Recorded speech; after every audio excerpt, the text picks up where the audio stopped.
অতি তাড়াতাড়ি ভালো কোনো হুজুরকে দেখান, নয়তো অনেক খারাপ কিছু হয়ে যাবে। মা বাড়ির উঠানে বসে পড়ল। বাবার চোখে মুখে চিন্তার ভাব পড়ে গেল। বিকেল গড়িয়ে রাত হলো। রাতে খাওয়া দাওয়া করে মা বাবার সাথে একই বিছানায় ঘুমিয়ে পড়লাম। তখন রাতে সেই অবয়বটা আমার স্বপ্নে এসে আমাকে বলল সে আমাকে নিয়ে যাবে আমার 18 বছর বয়স হলে, আর এত সময় আমাকে ভোগ করবে। আরো বলল তার মানব সন্তানের দেহ ভোগ করতে ভালো লাগে, আর এই কথা আমার বাবা মাকে বললে তাদের অনেক বিপদ হবে। আমার যখন ঘুম ভেঙে যায় তখন ভোরের আজান শোনা যায়। আমি ঘুম থেকে উঠে অজু করে নামাজ পড়তে বসলাম। আল্লাহর কাছে সাহায্য চাইতে লাগলাম, এই অভিশাপ থেকে যেন মুক্তি পাই। কাজের বিরতির সময় তার মহাজনকে সবকিছু খুলে বলে আমার বিষয়ে। আমি যখন ছোট ছিলাম বাবার সাথে প্রায় তার কাজের সাইটে যেতাম। মহাজন আমাকে তার মেয়ের মতো করেই ভালোবাসত। মহাজন সবকিছু শুনে কিছুক্ষণ চিন্তা করে বলল, আমার পরিচিত একজন হুজুর আছে, তার সাথে দেখা করতে হবে। তাই বাবাকে মহাজন সেই হুজুরের ঠিকানা আর ফোন নাম্বার দিয়ে দেয়, আর বলল তুমি এখন বাড়ি যাও, তোমার মেয়েকে সময় দাও। এই বলে বাবাকে কিছু টাকা আর 7 দিনের ছুটি দিয়ে দেয়। মহাজন আরো বলল ওই হুজুর আমার খুব পরিচিত, তুমি তার সাথে দেখা করে আমার নাম বলবে। অনেক বয়স হয়েছে তো, এখন আর মানুষের কাজ করে না, আমার কথা বললে তোমাকে কাজ করে দেবে ইনশাআল্লাহ। বাবা সেদিন বিকেলে মহাজনের কাছ থেকে ঠিকানা নিয়ে তার উদ্দেশ্যে রওনা দিল। আগেই বলে রাখি, ঠিকানা অনুযায়ী আমাদের গ্রাম থেকে 2 গ্রাম পরেই হচ্ছে হুজুরের বাড়ি। কাঁচা রাস্তা দিয়ে বাবা তার পুরনো শখের সাইকেলটা নিয়ে চলতে লাগলো পরন্ত বিকেলে। মাথার উপর তখন সূর্যটা ক্লান্ত হয়ে তার গন্তব্যে যেতে লাগলো। অনেক দূর থেকে মাগরিবের আজানের শব্দ ভেসে আসতে লাগলো। বাবা কিছু সময় পর ঠিকানা মতো হুজুরের বাড়ি পৌঁছালো। হুজুর সাহেব বাসায় আছেন? আমি খুব বিপদে পড়ে আপনার কাছে এসেছি। তখন ঘর থেকে একজন ভদ্রমহিলা বের হয়ে শান্ত গলায় বলল, হুজুর নামাজ পড়ছে, আপনি ভিতরে এসে বসেন। কিছুক্ষণ বসে অপেক্ষা করার পর শান্ত সুন্দর গলায় একজন সালাম দিল, আসসালামু আলাইকুম। আপনাকে ঠিক চিনলাম না। ওয়ালাইকুম আসসালাম হুজুর, আগে আমাকে মহাজন আপনার কাছে পাঠিয়েছে। মহাজনের নাম বললাম। আমি খুব বিপদে পড়ে আপনার কাছে এসেছি। হুজুর, আমার একমাত্র মেয়েকে বাঁচান, এই বলে কান্না করতে লাগলাম।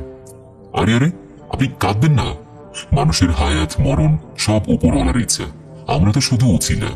এখানে বসেন, আপনার মেয়ের ঘটনাটা কি আমাকে একটু খুলে বলেন, কিছু লুকাবেন না, যা বলবেন। আমি প্রথম থেকে শেষ পর্যন্ত সব কিছু খুলে বললাম। হুজুর কিছু সময় মুখ গম্ভীর করে বলে উঠল, সবই বুঝলাম, আমি কালকে আপনার বাড়িতে যাব। আর হ্যাঁ, আপনি আমার কাছে এসেছেন এই কথা কোনো রকমে আপনার মেয়ে যেন জানতে না পারে, তাহলে আপনার আমার সবার বড় ক্ষতি হয়ে যাবে, বলে রাখলাম। আমি হুজুরকে আশ্বাস দিয়ে বাড়ির পথে রওনা দিলাম। হাতের ঘড়িটার দিকে তাকিয়ে দেখি রাত 9:15। গ্রামের কাঁচা রাস্তা। বাবা তার ফোনের টর্চ দিয়ে সাইকেল চালাতে লাগলো। হুজুরের বাড়ি থেকে আমাদের বাড়িতে যেতে প্রথম বড় একটা পুরনো পুকুর বাজে, আর এই পুকুর নিয়ে লোকমুখে নানান ভৌতিক কথা আছে। এই পুকুর পার আমাদের গ্রামের একটা পপুলার জায়গা, সবাই এক নামে চিনে ফেলবে। পুকুরের পাড় ঘেঁষে রয়েছে অনেক পুরনো একটা জিম গাছ, আর এই জিম গাছের শিকার পুকুরের তলদেশে পৌঁছে গিয়েছে। আর দক্ষিণ দিকে রয়েছে পুরনো একটা শ্মশান ঘাট। অনেক আগেই ওই শ্মশানে লাশ পোড়াতো, আর এই পুকুরের পানি দিয়ে লাশ গোসল করাতো।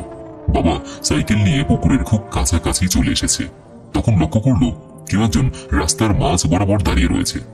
বাবা লক্ষ্য করলো মানুষের তুলনায় অনেক বড় হবে, আর গায়ে প্রচুর লোমগুলো বাতাসে উঠতেছে। বাবা সাইকেল নিয়ে পুকুরের খুব কাছাকাছি চলে এসেছে, আর অবয়বটা বাবাকে দেখে সাথে সাথে পিছন থেকে ঘুরে দাঁড়িয়েছে। রাগান্বিত ভাবে বলল, তোদের মানব সন্তানের এত বড় সাহস হয় কিভাবে? সামান্য একজন হুজুর দিয়ে তোর মেয়ের কাছ থেকে আমাকে দূরে রাখবি? আমি স্বয়ং ইবলিস জিনের সর্দার। তোর মেয়েকে আমি ছোট থেকেই পছন্দ করে এসেছি। তোর মেয়ের বয়স যখন 5 বছর, তখন তোর ভাইয়ের ছেলের সাথে খেলা করতে করতে তোদের বাড়ির পিছনের তেঁতুল বাগানের ভেতরে চলে যায়। তখন ছিল অমাবস্যার আগের দিন। আমি তখন তেঁতুল গাছের উপর বিশ্রাম নিতেছিলাম। তখন তোর ভাইয়ের ছেলের সাথে তোর মেয়ের কথা বলার কারণে আমার বিশ্রামের সমস্যা হয়। তখন তেঁতুল বাগানের পাশের পুকুরে তোর ভাইয়ের ছেলেকে চুবিয়ে মারি আমি। তোর মেয়েকে তখনই মেরে ফেলতাম। তোর মেয়েকে আমার তখন ভালো লেগে যায়। আমি তখন থেকেই তোর মেয়েকে আজ পর্যন্ত চোখে চোখে রেখে এসেছি। আমি প্রতি রাতে তোর মেয়েকে দেখতে আসতাম। তোর মেয়ের শরীর আমাকে অনেক আকর্ষণ করে তোলে। তখন থেকেই তোর মেয়ের সাথে যৌন সম্পর্কে জড়িয়ে যাই। তোর মেয়ের 18 বছর বয়স হলে আমি স্বয়ং ইবলিস জিনের সর্দার তোর মেয়েকে নিয়ে যাব। আর তুই এখন ভাবছিস তুই হুজুরের কাছে গিয়েছিস আমি কিভাবে জানলাম? শোন বোকা মানব, আমি স্বয়ং ইবলিস জিনের সর্দার। আমি সব মানুষের মগজের কোষে কোষে থাকি। আর তোর বাড়ি আমার অনেক বিচার সেনা আছে যারা সব খবর আমাকে দেয়। অবয়বটা আরো বলল, বৃথা চেষ্টা করিস না, এবারের মতো তোকে ছেড়ে দিয়ে গেলাম।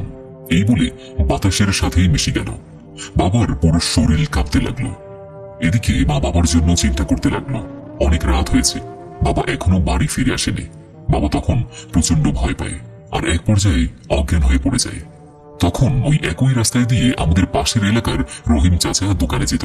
তার বাজারে মিষ্টির দোকান আছে, অনেক রাত পর্যন্ত বেচা কেনা করে। বাড়ি ফেরার পথে পুকুর পাড়ে মাঝ রাস্তায় বাবাকে পড়ে থাকতে দেখে তাড়াতাড়ি করে বাড়িতে নিয়ে আসে।